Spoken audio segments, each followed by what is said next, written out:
Hello, mate. I'm sorry about that. Can you hear me? Yeah, yeah, yeah. Yeah, no, that took me by surprise, man. Right, hang on. I got to think where I was now. Here we go. Okay, yeah. So we were talking about your time at Truro and your time at Ashton. Do you feel like those have been sort of beneficial times of your career? Are you proud of yourself that you sort of took that leap? Because I know that a lot of Yeah, footballers probably wouldn't. They'd probably be too maybe egotistical is the word, too arrogant to sort of take that leap and go down a couple leagues. yeah. Yeah.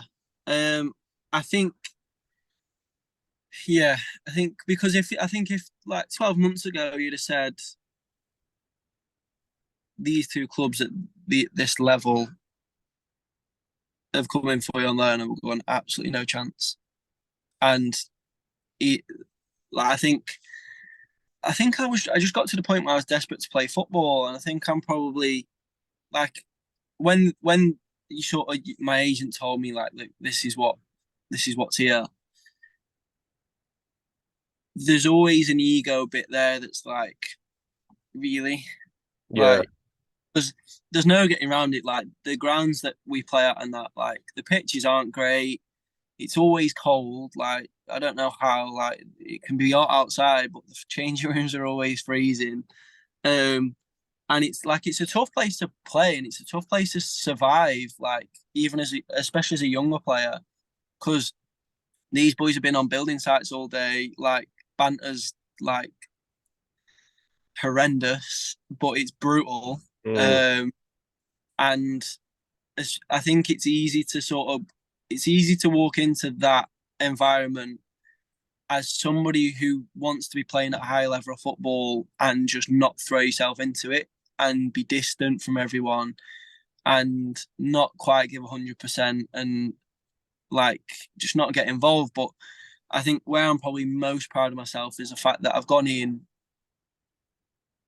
tried to be part of it, being like one of the lads, and gone into both teams that I've been at. I've been successful while I've been there. Truro were top of the league while I was there. They're now second or third, so they've had a good season. Obviously, I've only been at Ashton a couple of weeks, but they've had a tough season. But since I've been in there, we've won 3-3, which they hadn't done all season. So it's just, yeah, I am proud of myself for doing it because it's not something that I would have wanted to do or seen myself having to do. But I think what I've shown to anybody that's sort of keeping an eye on my career is I'll do anything to stay in football, and I'll go to any lengths of to sort of make the best out of whatever situation I'm put in. Because even Ashton's like an hour from me, so it's easy. But be a very small percentage of lads who would go from a professional environment and say, yeah, I'll go on loan to a team in whatever, I don't know the name of the league, but 4 hours away from home, just wouldn't, because it's a hell of a lot of travel. I had to stay down there. I'd go down on a Thursday afternoon, 4 hours, train on a Thursday night, stay there. I They put me in like this house with an old woman in Plymouth. There's nothing in Plymouth apart from the seaside. Uh, 4 hours away from on my own, and then just prepare yourself for a game on Saturday that you're going.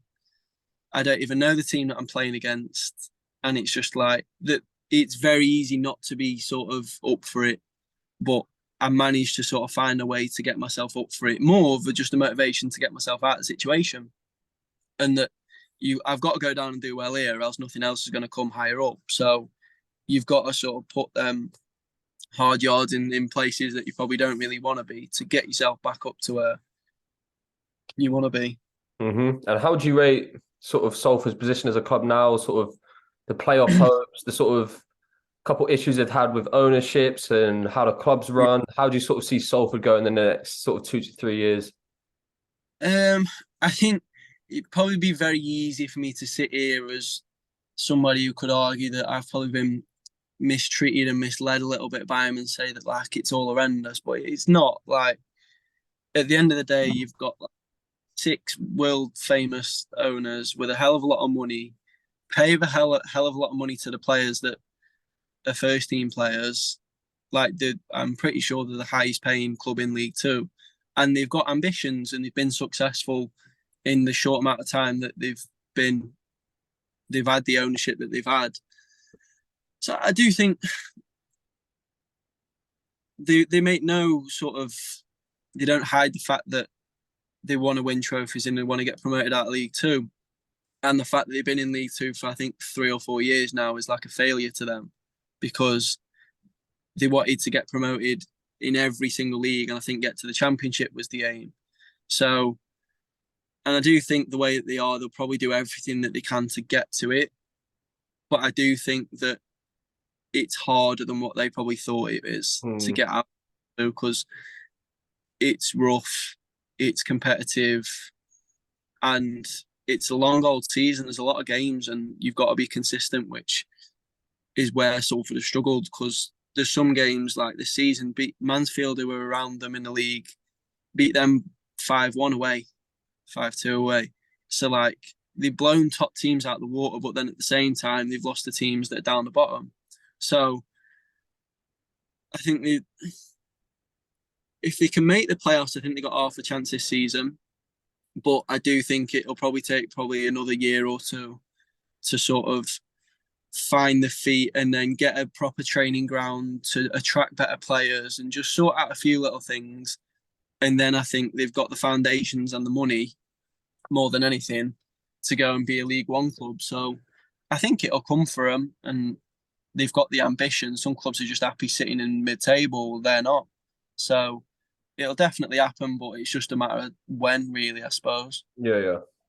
That's perfect, Adam. That's all from me, man. I can't thank you enough for that. That was quality. That. All good. As long as Cheers. you got Yeah. So I'm gonna formulate that into an article.